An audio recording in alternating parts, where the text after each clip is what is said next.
स्वागत है NF news पर। मैं हूं आपके साथ रोहित। महरंग बलोच, इस नाम से आप अच्छी तरीके से वाकिफ होंगे, लेकिन अब महरंग बलोच को उम्र कैद की सजा सुना दी गई है।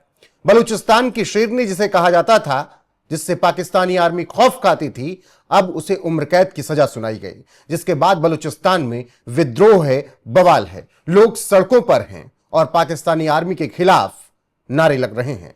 मेरे साथ वरिष्ठ पत्रकार पंकज प्रसून हैं। महरंग बलोच को पंकज जी उम्र कैद की सजा क्यों सुनाई गई? क्या पाकिस्तानी आर्मी से दुश्मनी मोल लेना भारी पड़ गया? रावलपिंडी की एक एंटी टेरर अदालत है, उसने 2022-23 के एक मामले में महरंग बलोच को उम्र कैद की सजा सुनाई है। मतलब महरंग बलोच को आतंकवादी घोषित किया गया है पाकिस्तान के अदालत के द्वारा। अब पाकिस्तान की अदालतों का तो जानते ही हैं, फौजी बनाती है, फौजी डिक्टेट करती है। मैं कह रहा हूं अदालत से ज्यादा ही यासीन मुनीर का फैसला लग रहा है। हाँ, वो बिल्कुल। और वहां के जजों की इतनी औकात भी नहीं है कि पाकिस्तान आर्मी के खिलाफ जाकर कोई फैसला सुना भी दे। वो जो कहा जाता है हुक्म की तामील करते हैं। दूसरी बात कि इस पूरे केस में जो तर्क दिया गया, क्या महरंग बलोच ने किसी की हत्या की? नहीं। क्या महरंग बलोच ने कहीं बम धमाके किए? नहीं।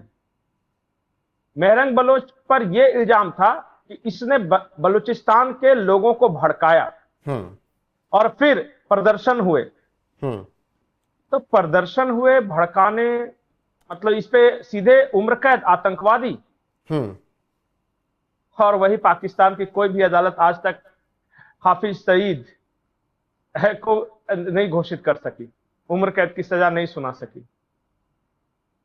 वो पाकिस्तान की जिसकी फौज ने ओसामा बिन लादेन को छुपाया था। खैर, अब मैं आता हूं महरंग बलोच पे।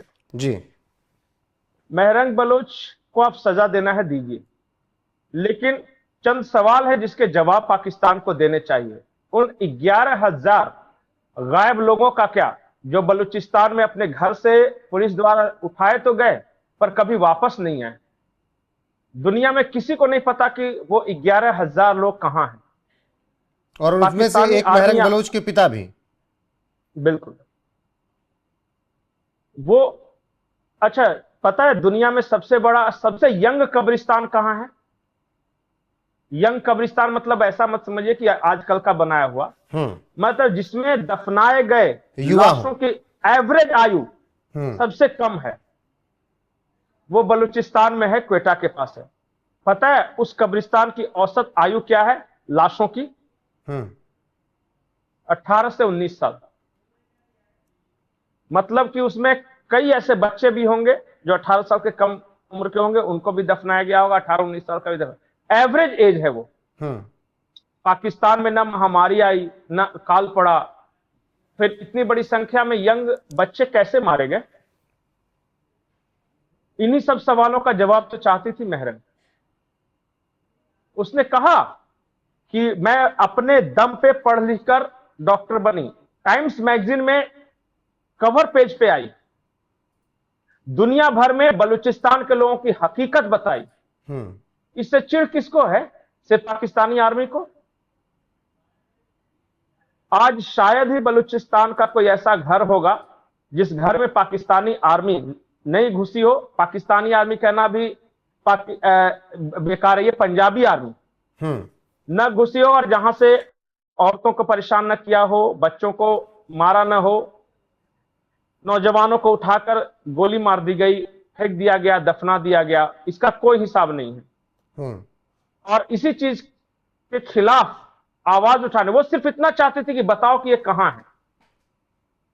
The missing persons of Balochistan, एक बार सिर्फ एक टाइप कीजिए गूगल में, और जो भी दर्शक देख रहे हैं, बहुत खौफनाक हकीकत है।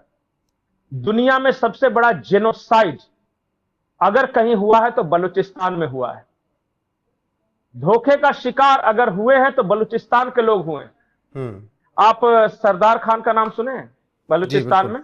जी, बुक्ती साहब का। उन्होंने विद्रोह किया और हथियार के साथ वो पर्वत के ऊपर थे।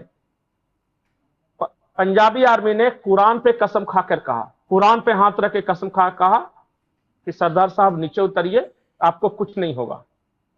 और जैसे नीचे उतरे मार डाले गए। तो जो आर्मी कुरान पर हाथ रखकर कसम खाकर भी जो पलट सकती है, उसके बारे में क्या कहा जाए? क्या इस्लाम, क्या पाकिस्तान। लेकिन पंकज जी, महरंग बलूच को जब ये सजा सुनाई गई तो उनकी बहन जो है एडवोकेट नादिया बलूच, उन्होंने कहा इस कोर्ट को कोई जानता ही नहीं है, ये कैसे इस तरीके से फैसले सुना सकती है, इस कोर्ट का खुद ही अस्तित्व नहीं है। बिल्कुल, आप पाकिस्तान के संविधान के अनुसार भी नहीं है। जब मिलिट्री कोर्ट बनाई गई थी इमरान खान के समय में, तो वो बाकायदा वहां के सुप्रीम कोर्ट में केस लड़ा गया और कहा कि अदालतें मिलिट्री नहीं हो सकती, वो सिर्फ टेररिस्ट वगैरह के लिए जो एंटी मतलब कि देश के खिलाफत है उस पर फास्ट ट्रैक कोर्ट था। ये जो कोर्ट है, जो रावलपिंडी की जिस कोर्ट ने सजा सुनाई है, उसका वास्तव में कोई अस्तित्व नहीं। लेकिन पाकिस्तान में क्या नियम, क्या कानून, बोल दिया कि फांसी पर लटकाना है तो लटका दिया, बिल्कुल, बोल दिया कि उम्र कैद है तो कर दिया। क्या पंकज जी ये वही डर है जो महरंग बलोच खुलेआम कहती थी कि ये पाकिस्तानी आर्मी हमें मारने आ रही है, लेकिन हम इनसे डरने वाले नहीं हैं, हम अपनी आज़ादी लेके रहेंगे, हमें इनके साथ नहीं रहना है। मैं एक बयान सुना देता हूं, 2023 का बयान है महरंग बलोच का, उसके बाद फिर चर्चा को आगे बढ़ाएंगे। यहां महरंग बलोच को सुनिए।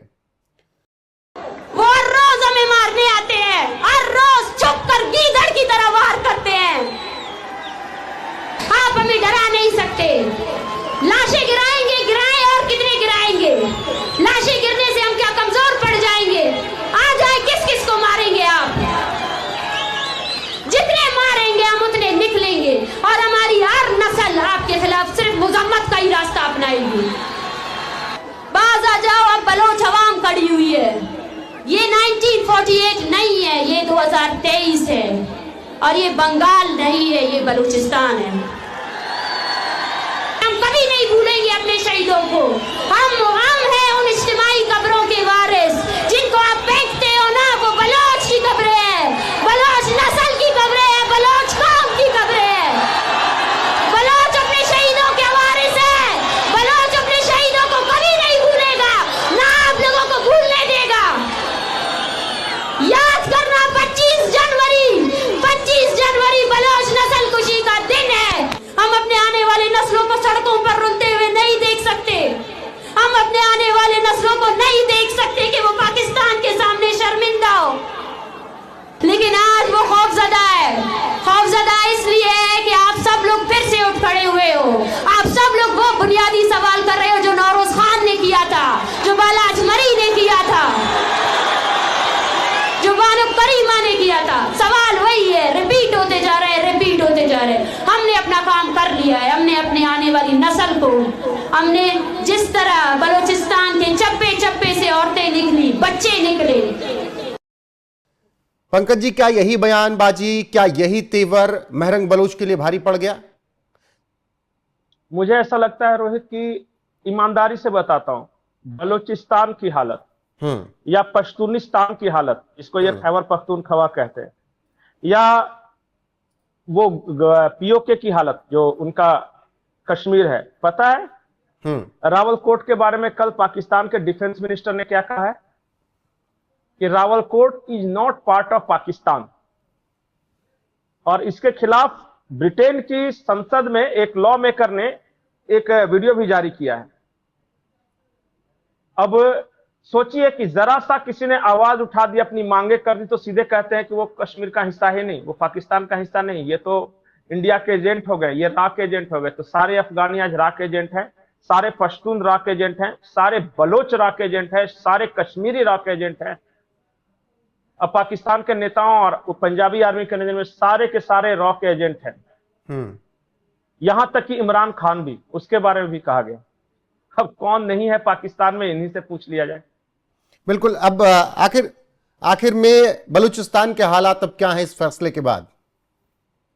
जगह जगह प्रदर्शन हो रहे हैं, बड़ी संख्या में महिलाएं निकल रही हैं। महिलाओं ने घोषणा की है कि अगर महरंग बलोच को नहीं आजाद किया जाता है तो वो आर्म्स अपने हाथों में लेंगी और एक फिदायीन दस्ता जो कि है ऑलरेडी बलोच लिबरेशन आर्मी का, उसे ज्वाइन करेंगी।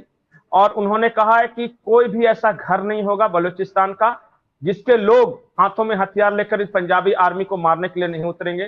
सिचुएशन बहुत खराब हो रहा है। कई शहरों में कर्फ्यू लगाए जा रहे हैं, फिर से आर्मी को डिप्लॉय किया जा रहा है वहां पे।